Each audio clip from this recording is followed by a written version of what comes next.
we were also then generating, using this thing down here called a toto, which I don't know if any of you can see. We can generate MIDI notes with anything that conducts electricity. So these guys have helpfully decorated some vegetables for us.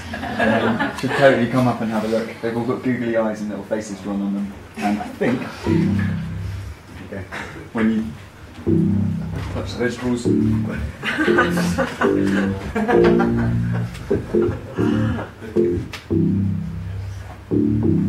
yeah, there you go. Do it again, man. Then,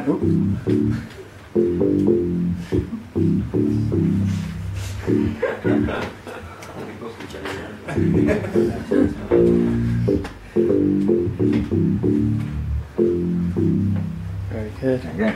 And what else we got? We got the leap motion on the go. So this little sensor down here is something called the leap motion. Basically tracks your hand in 3D space. Yeah. There you go. So as I move my hand around, it's like super duper responsive. And then all of these things down here, I can map to MIDI. So in here, all we're using actually is the Y position. So as I kind of go up and then go down, that's sending a signal. And yeah, so Touch Design has kind of taken all of these things and then it's merging them all together so that I can, yeah, basically send that to Ableton. Do you want to? What was the name of that little?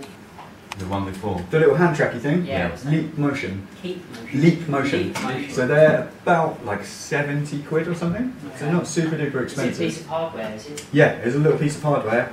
I don't actually know exactly how it works. Some clever computer vision stuff, and it's got some infrared LEDs, and it's something about how the light diffracts around your hand. Okay. Just gives you like a super detailed, really responsive model of your hand. So you get like insane amount of numbers. Like if I lay down a leap motion shot in here, just from this one controller, I get a pretty crazy amount of different numbers.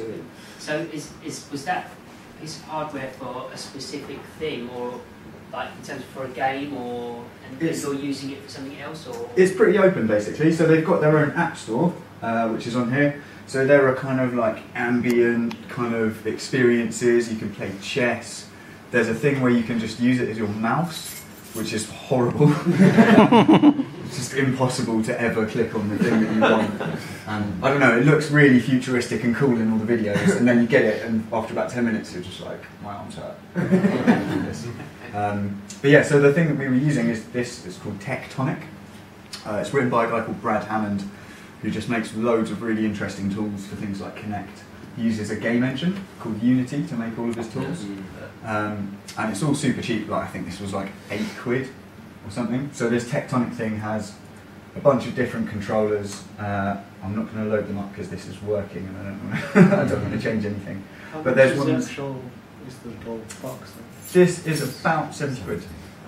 Or thereabouts. Like no more than 100 definitely. So all in all, that plus the software, 80 quid. Which, considering how insanely futuristic it is. What are you doing with it?